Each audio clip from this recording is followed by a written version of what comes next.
தமிழர் அப்படிங்கிறதுக்காக எதுக்காக நாங்கள் ஏற்றுக்கணும், அவருடைய நிலைப்பாடு வேற அப்படின்னு அந்த பிரித்து பார்க்கணும்னு சொல்கிறாங்க. அப்படி தான் பார்க்கணுமா?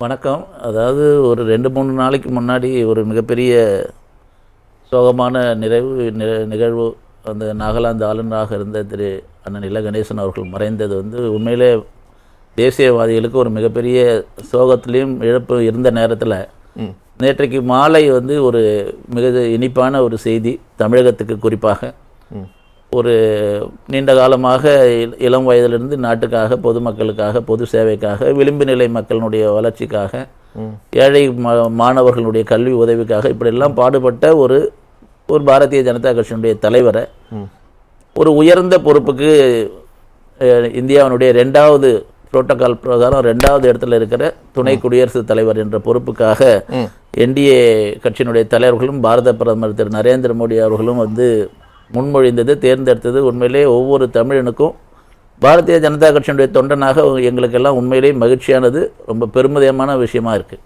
சரி, திமுக அரசியல் செய்யலை அப்படின்னு சொன்னால் தான் நாம் வருத்தப்படணும். அதில் எந்த மாற்று கருத்தும் இல்லை. திரும்ப ஏதோ மும்மொழி கொள்கைன்னு பழைய தடவை இந்த டூல் கிட் மாதிரி நிறைய பேசின விஷயத்த எது மும்மொழி கொள்கை? அரசாங்க பள்ளியில் படிக்கிற மாணவர்களுக்கு மட்டும்தானே மும்மொழி கொள்கை இல்லை. தனியார் பள்ளியில் வசதி இருக்கிற மாணவர்கள் மும்மொழி படிக்கலாமா, ஹிந்தி படிக்கலாமா? அது சன்ஷைன் ஸ்கூலாக இருந்தாலும் சரி, அதுக்கு அனுமதி இருக்கே தமிழ்நாட்டில். அது அரசாங்க பள்ளி, அதுதாங்க மும்மொழி கொள்கை. ஒரு பித்தலாட்டம்ன்றாங்க. அரசாங்க பள்ளியில் படிக்கிற மாணவர்களுக்கு மட்டும்தான் மும்மொழி கொள்கை கூடாதுன்றது தானே திமுகவுடைய கொள்கை. அதுல நாங்க வேணும் எல்லா மாணவர்களுக்கும் அந்த வாய்ப்பை கொடுங்கன்னு சொல்றதுல நாங்க பெருமையாப்படுறோம்ன்றாங்க. அதனால இது இந்த அவங்க எப்படி சொல்றாங்க? ஒண்ணு இல்லைங்க, நீங்க மும்மொழி கொள்கை மட்டும் இல்லைங்க, குறிப்பிட்ட மாதிரி தெளிவா சொன்னீங்க. அவர் தமிழ் உணர்வு, தமிழருக்கான உணர்வோ எதுவுமே எப்பயுமே இல்லாத ஒரு கட்சி. ஏன்னா அது ஆரம்பிச்சதுல இருந்தே தெரியும், அது திராவிடம்ன்ற ஒரு போலியான ஒரு பிம்பத்தை வச்சுக்கிட்டு இல்லாத ஒரு விஷயத்தை பிடிச்சி தொங்கிட்டு இருக்கிறது தான் திராவிட திமுகவினுடைய பழக்கம். அதனால பெரிய வித்தியாசமா நம்ம எதிர்பார்க்கறது தப்பு தான். ஆனாலும் கூட ஒரு மராட்டியில பிறந்தவங்களுக்கு அந்த அம்மாவுக்கு அவங்கள பத்தி சொன்னார். அவங்கள பத்தி அப்துல் கலாம் அவர்கள் அவருடைய ஜனாதிபதி மாளிகையிலிருந்து வெளியில வரும்போது வெறும் 2 சூட்கேஸை எடுத்துட்டு வெளியில வந்தவர், அவருடைய உடைகளையும் புத்தகங்களையும். அதே மாதிரி அவருடைய உறவினர் ஒருத்தவரை கூட அந்த ஜனாதிபதி மாளிகைலாம் கொண்டு போயிட்டு மாசக்கணக்கில் தங்க வச்சதில்லை. இந்த பிரதீபா பாட்டீல் பற்றி ஒரு பழைய குடியரசுத் தலைவரை பற்றி ரொம்ப தவறாக சொல்ல வேணாம், மரியாதை குறைவாக சொல்ல வேணாம்னு நினைக்கிறேன். திரும்ப அவர் ஏதோ ஒரு விஷயத்தை மட்டும் சொல்லிகிட்டே இருக்காரு. அதனால இந்த திமுகவினுடைய குணம் மாறுமான்னு எனக்கு தெரியல. மாறணும்னு நாங்கள் விருப்பப்படுறோம். ஏன்னா நீங்கள் தமிழருக்கு ஒரு இனம், தனியே ஒரு இனம் உண்டு, குணம் உண்டுன்றீங்கல்ல. ஒரு 8 கோடி தமிழனுடைய பிரதிநிதியாக ஒருத்தவர் இருக்காரு. உடனே அவருக்கு என்ன எதிர்மறை இருக்குதுன்னு சொல்லிட்டு நீங்க தேடி கண்டுபிடிச்சு அது உடனே என்ன மும்மொழி கொள்கை? மும்மொழி கொள்கைங்கிறது மணிப்பூர் பத்தி இவங்க பேசுறீங்க. அடையாள அரசியல் மட்டும்தான் செய்யறீங்க. ஒண்ணு இல்ல, இருங்க நான் வரேன்.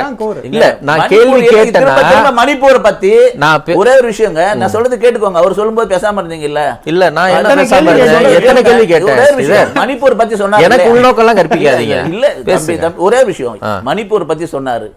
கலவரம் நடக்குதுன்னு ஆரம்பிச்ச மறுநாளைக்கு உள்துறை அமைச்சர் போய் 2 நாள் தங்கி இருந்தாரு. அதுக்கு ஸ்பெஷல் ஆக்ட் கொண்டு வந்தது, ஆர்ம்டு ஃபோர்சஸ் ஆக்ட் கொண்டு வந்தது யாரு? என்னுடைய கேள்வியை உள்வாங்கிக்கங்க. நான் இத மட்டும் சொல்லல. ஒரே நிமிஷம். காங்கிரஸ் கட்சி பத்தி பேசுறதுக்கு தெரியுமா? முஸ்லிம்களுக்கு விரோதி குஜராத் இனப்படுகொலை நடக்குது அப்படிங்கும்போது இஸ்லாமிய சமூகத்திலிருந்து ஒரு அடையாள அரசியலா அப்துல் கலாமை முன்னிறுத்துறாங்க. அதே மாதிரி ராம்நாத் கோவிந்த் ஒரு தலித் குடியரசுத் தலைவரை, தலித்துகளுக்கு எதிரான பல விஷயங்கள் பாஜக ஆட்சியில் நடக்குதுன்னு சொல்லும் போது ஒரு அடையாள அரசியலுக்காக அவரை முன்னிறுத்துறாங்க. பழங்குடியினர் பெண்களுக்கு எதிரான விஷயம்னு பாஜக ஆட்சியில் நடக்குது அப்படின்னு திரௌபதி முர்மு முன்னிறுத்துறாங்க. அதே மாதிரி இருங்க நான் முடிச்சிடுறேன். தமிழர் விரோதம்னு சொல்லிக்கிட்டு இருக்கக்கூடிய ஒரு சூழல்ல சிபி ராதாகிருஷ்ணனை தமிழருங்கிற அடையாள அரசியலை முன்னிறுத்துறாங்க அப்படிங்கிறது அவங்க பாயிண்ட். இதுதான் நான் பதில் கேட்கிறேன். உண்மையான சமூக நீதினு மகாத்மா காந்தியிலிருந்து அண்ணல் அம்பேத்கர்லேருந்து எல்லாம் பாடுபட்டது என்னன்னா, விளிம்பு நிலை மக்களுக்கு பட்டியலினத்தில் ஜாதியின் பேரில் அடக்குமுறைக்கு உள்ளானவங்களுக்கு என்னைக்கு அதிகாரம் வருதோ அதுதானே உண்மையான சமூக நீதி. கண்டிப்பா இன்னைக்கு மேட்டூர்ல இன்றைக்கு நடந்தது பெரிய சமூக நீதிக்கு திமுகவும் சமூக நீதிக்கு என்னைக்காவது சம்பந்தம் இருக்குமா? இன்று நடந்த செய்தி, மேட்டூர் பக்கத்துல ஒரு நகராட்சி தலைவரை அவங்க உட்காருவதற்கு இருக்க கூட கொடுக்கல, அவங்களுக்கு எந்த விதமான சின்ன அனுமதி கூட கொடுக்கல, நிக்க வச்சிருக்காங்க. அந்த அம்மா திமுகவினுடைய நகராட்சி தலைவர் இன்னைக்கு கொடுத்திருக்காங்க, பேட்டி கொடுத்திருக்காங்க 1 மணி நேரத்துக்கு முன்னாடி. இதுதான் திமுகவினுடைய சமூக நீதி லட்சணம். பிஜேபியை பொறுத்த வரையில இவர் இந்த சமுதாயமா இந்த மதமா அதெல்லாம் இல்ல, அவர் இந்த நாட்டுக்காக என்ன பண்ணியிருக்காரு. சிபி ராதாகிருஷ்ணன் அவர்கள் பொறுத்த வரையில அவருடைய தேச சேவை இந்த சிறு வயதிலிருந்து அவர் இது வரைக்கும் அவர் பண்ணிருக்க வேலை, அவர் ஒவ்வொரு பொறுப்பு கொடுக்கும் பொழுது அந்த பொறுப்புல எவ்வளவு திறம்பட செய்திருக்காருன்னு தமிழனுக்கு நீங்க மற்றது எல்லாத்தையும் விட்டுருங்க. ஒரு தமிழன் முதல்ல 2வது இடத்துக்கு வராருங்க. அதை எவ்வளவு பெருமை விஷயம். மராட்டியனுக்கு இருக்க அந்த இன உணர்வு உங்களுக்கு தமிழனுக்கு என்ன, அது உடனே அதுல ஏதாவது ஒரு விஷயத்தை கண்டுபிடிச்சுக்கிட்டு இன்னைக்கு நீங்க எல்லா பக்கம் திமுகவில் இருக்க எல்லாரும் ரொம்ப சுயம் பிரகாச யோக்கியமானவங்களா? நான் கேக்குறேன், ஏன் மூப்பனார் அவர்களுக்கு ஒரு வாய்ப்பு கிடைச்சது, வேட்டி கட்டிய தமிழன் பிரதமராக இருந்தது யாருங்க? கருணாநிதி கெடுத்தாருங்க, தலைவர் கெடுத்தார், கருணாநிதி கெடுத்தார், அவரே சொன்னாருங்க, மூப்பனாரே சொன்னாரு, எல்லாரும் சொன்னாங்க. உருட்டு மூப்பனாருடைய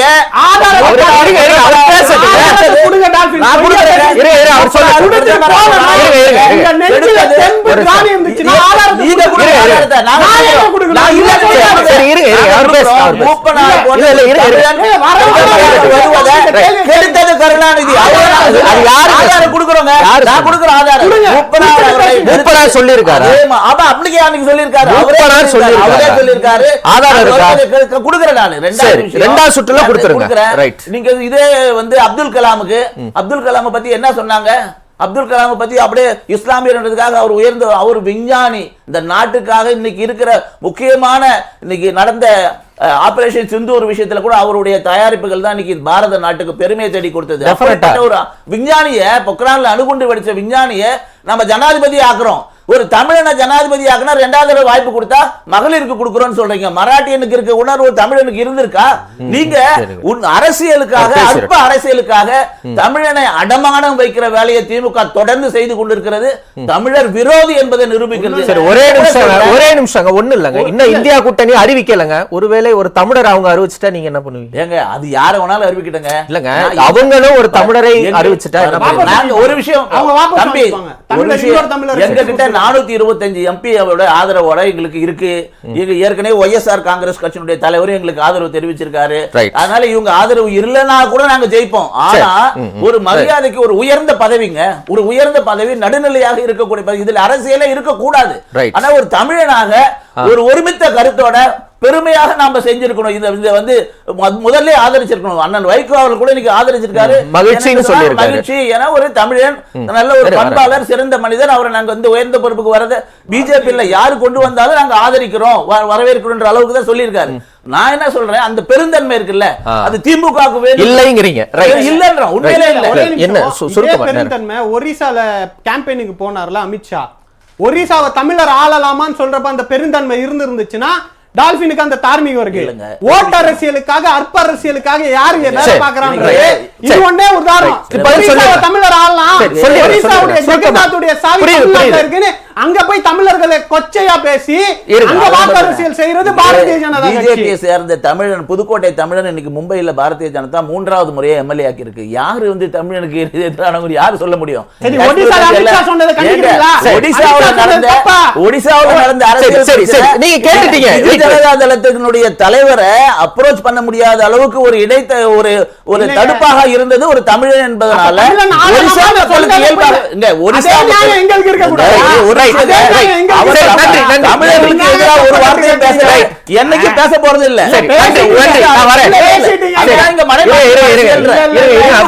மலைமாற்ற தந்திரம் தவிர ஒரு காலம் தமிழனுக்கு போற இடமெல்லாம் தமிழை உயர்த்தி பிடிக்கிற பிரதமர் அவர்.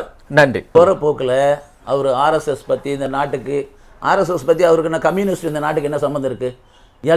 ஏதாவது ஒரே ஒரு தொழிற்சாலைக்கோ தொழிலாளருக்கோ கம்யூனிஸ்ட்னால லாபம் இருக்கா?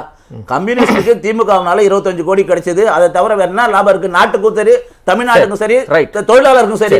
ஏன்னா கம்யூனிஸ்ட்காரங்கள பேசுறது ரொம்ப வேதனையா இருக்கு. இந்தியா பூரா தொடர்ச்சி இருந்திருக்காங்க உங்க சித்தாந்தத்தை. நீங்க தொலைக்காட்சி விவாதத்துல உட்காந்துட்டு ரொம்ப இல்ல இருங்க, என்ன பேச்சு இது? தொலைக்காட்சி விவாதத்துல உட்காந்து நீட்டி முழங்க என்ன அர்த்தம்? சொல்லிட்டு போறாங்க. நீங்க சொல்லுங்க. தொலைக்காட்சி இருங்க, தொலைக்காட்சி உட்கார கூடாது. நீங்க யார் சொல்றீங்க? குண்டு வெடிப்பை பத்தி சொன்னாருல்ல, கார் குண்டு வெடிப்பு பத்தி இல்ல கோயம்புத்தூர்ல கார் குண்டு வெடிப்பு நடந்தது இல்ல இவ்வளவு அத பத்தி கம்யூனிஸ்ட் ஒரு நிமிஷம் கோயம்புத்தூர்ல சித்தாந்தம் நீங்க எதுக்கு இவ்வளவு ஆதங்கப்படுறீங்க? எல்லாருமே நண்பர்கள் தான், கருத்தியல் விவாதிக்கும் அவ்வளவுதான். சரியா? தொலைக்காட்சி விவாதத்துல அவரை கூப்பிடணும் கூப்பிட கூடாதுங்கிறது நீங்க என்ன முடிவு பண்ண முடியும்? என்ன அர்த்தம்? கோவை குண்டு வெடிப்பு பத்தி கோவையில சிபி ராதாகிருஷ்ணன் என்ன சொன்னாரு? சொல்லுங்க, நீங்க சொல்லுங்க. பத்தி கைது பண்ணுங்க சொல்லுங்க. என்ன செஞ்சாரு? ஒண்ணு இல்ல, ஆஸ்பத்திரியில குண்டு வைக்கிறாங்க. உங்களுக்கு ஆதரவா விவாதம் நடத்தணுமா? அப்படி கிடையாது. குண்டு வைக்கிறாங்க. ரைட், சொல்லுங்க. பயங்கரவாதிக்கு ஆதரவா சொல்லுங்க. பயங்கரவாதி அதுக்கு அவரை போய் கேக்குறீங்க? குண்டு வைக்கிறனுக்கு ஆதரவா கம்யூனிஸ்ட் பேசுறாங்களா? அப்படி நாம எடுத்துக்கலாமா? அவர் என்ன சொன்னாரு? பயங்கரவாதத்துக்கு எதிரா பேசினாரு. நீங்க இவ்வளவு ஆதங்கப்பட வேண்டிய அவசியமே இல்லை ஸ்ரீதர். கருத்தியல் விவாதம் பண்றாங்க. நீங்க என்ன வேணா சொல்லுங்க, அடுத்து நீங்க சொல்லுங்க. ஆர்எஸ்எஸ் காரங்க என்ன வாய் வச்சு சண்டை போடணுமா எல்லாரும்? அப்புறம் என்ன காரன் தமிழனா இருக்க கூடாதா? இருக்கட்டும். நடந்து ஆர்எஸ்எஸ் இருக்க கூடாதா? இத கேளுங்க. ஆர்எஸ்எஸ் அப்புறம் தொலைக்காட்சி விவாதத்துக்கு வந்து நீங்க பேசுறீங்கன்னா என்ன அர்த்தம்? தவறான செய்தி. அவரை கூப்பிடணும் கூப்பிட கூடாதுன்னு நான் முடிவு எடுத்துட்டேன். சரியா? வெயிட் பண்ணுங்க. நன்றி. நான் என்ன சொல்றேன்? நன்றி நன்றி. விட்டுருங்க. அவர் தவறா சொல்லிட்டே போறாரு. அனுமதி இல்லைன்னு சொல்றேன். நான் யாரையும் அப்படி அனுமதிக்கல ஸ்ரீதர். நீங்க தாராளமா பேசுங்க. நான் அமைதியா தானே இருந்தேன். நான் ஏதாவது சொன்னேனா? சொல்லுங்க.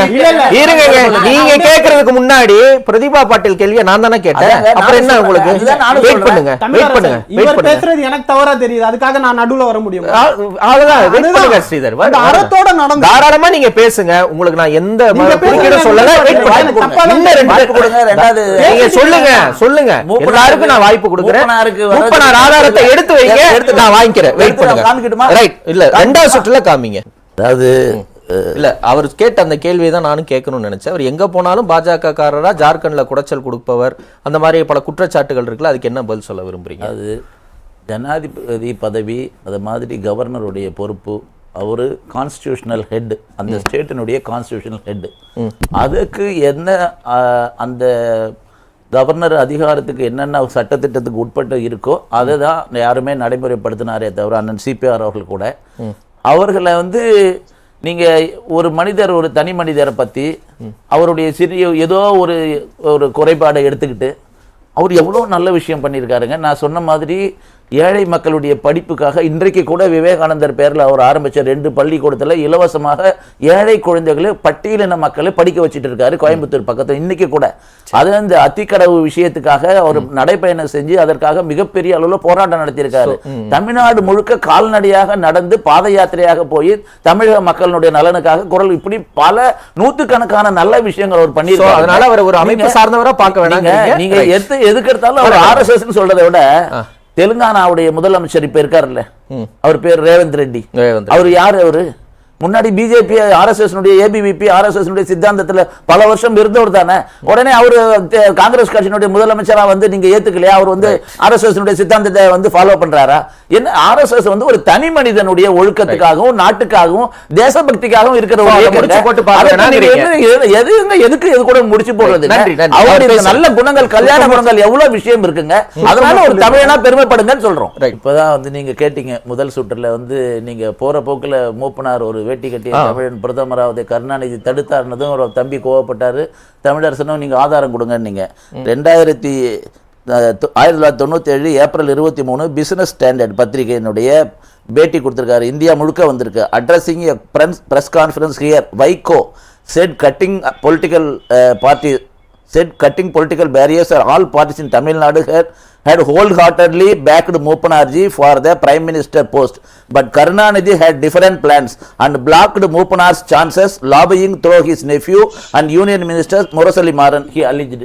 இது வந்து 1997 வைகோ சொன்னது இல்ல. இத பாருங்க, தி பயனியர் பத்திரிகை அதே டேட்ல தி பயனியர் பத்திரிகை have a Tamil failed to become PM. பாருங்க, மூப்பனார் சொல்லி யார் தெரியுமா? Writes by Kumar Chellappan. அவரு தெளிவா சொல்றாரு இந்த கட்டுரையில, கருணாநிதி அவர்கள் வந்து மிகப்பெரிய அளவெல்லாம் நீங்க வந்து அம்மா சொன்னாங்கன்னு ஒரு பத்திரிகையில வந்ததுன்னு சொன்னா ஆதாரம் வைகோ சொல்றாரு. நீங்க தாங்க சொன்னீங்க, இப்பதான் சொன்னீங்க. எந்த ஆதாரம்? இப்ப மூப்பனார் வந்து சொல்லணுமா? மூப்பனார் சொன்னாரு, வைகோ இருக்காரு, அண்ணன் வைகோ இருக்காரு. அப்ப வைகோ என்ன நிலைப்பாடு இருந்தாருங்கிறது வேற கேள்வி. அதுதாங்க சொல்றேன். குமார் செல்லப்பனுடைய குமார் செல்லப்பெல்லாம் இதுல மூப்பனார் சொல்லி இருக்காருன்னு சொன்னீங்க, அதுக்காக தான் இப்ப நான் கேட்டேன். மூப்பனார் சொன்னது இருக்கா? அதுங்க மூப்பனாருக்கு அவர் எப்படிங்க சொல்லாரு? மூப்பனார் சொன்னது இருக்குன்னு சொன்னீங்க. மூப்பனாரே சொல்லி இருக்காருன்னா முதல் சொன்னீங்க. ரீவைண்ட் பண்ணி பாருங்க. மூப்பனார் வந்து ரீவைண்ட் பண்ணி பாருங்க. மூப்பனார் இந்த வாய்ப்பை மறுத்ததனால மூப்பனாருக்கு அந்த வாய்ப்பை அவர் தானே சொன்னாரு. ஆதாரம் தான் பேசுறோம். நீங்க ஆதாரம் கேட்டீங்கன்னா ஆதாரம் கொடுக்குறேன். உடனே மூப்பனார் தான் சொன்னாருன்னா வைகோ சொன்னா சொன்னாரு. நீங்க பல விஷயங்களை இப்ப சொன்னார் இல்லையா? ஜி.கே. வாசன் சும்மா உட்கார்ந்தாரு, ஏன் சொல்லலன்னு. அதே மாதிரி மூப்பனார் சொன்னார், அதற்கான ஆதாரமும் இருக்கு. நான் சொல்றது வைகோ சொன்னார், குமார் செல்லப்பன் சொன்னார், பயனியர் இருக்கு, தி டெலிகிராப் இருக்கு, பிசினஸ் ஸ்டாண்டர்ட் மூப்பனார் சொன்னது ஆதாரம் இருக்கு. நீங்க எல்லாமே இருக்கு. நீங்க அவர் சொன்னா ஆதாரத்தை ஏத்துக்கிறீங்க, நான் சொன்னா உடனே அவரே எந்த செஞ்சு ஆதாரம் யார் ஏத்துக்கிட்டா? இப்ப அம்மா பத்தி சொன்னா யார் ஏத்துக்கிட்டா? ஏத்துக்கலையா? அது யார் ஏத்துக்கல? நீங்க இல்ல, அது பொய் சொல்லாதீங்க. அது இல்லன்னு சொல்றீங்க. எனக்கு இல்ல, நான் மறுபடியும் சொல்றேன், எனக்கு உள்நோக்கம் கற்பிக்கிற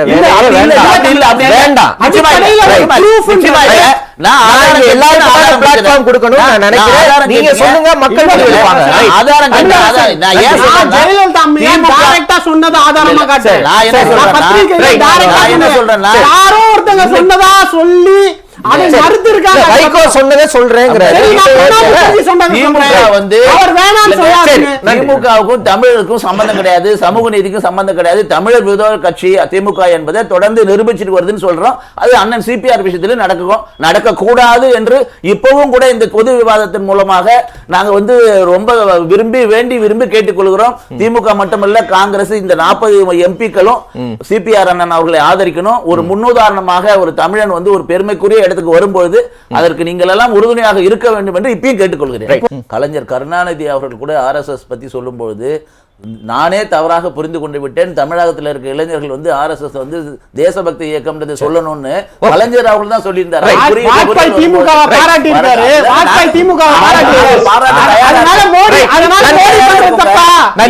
தேசியத்துல நம்பிக்கை வச்சுட்டு வாங்க, நாங்களும் பாராட்டி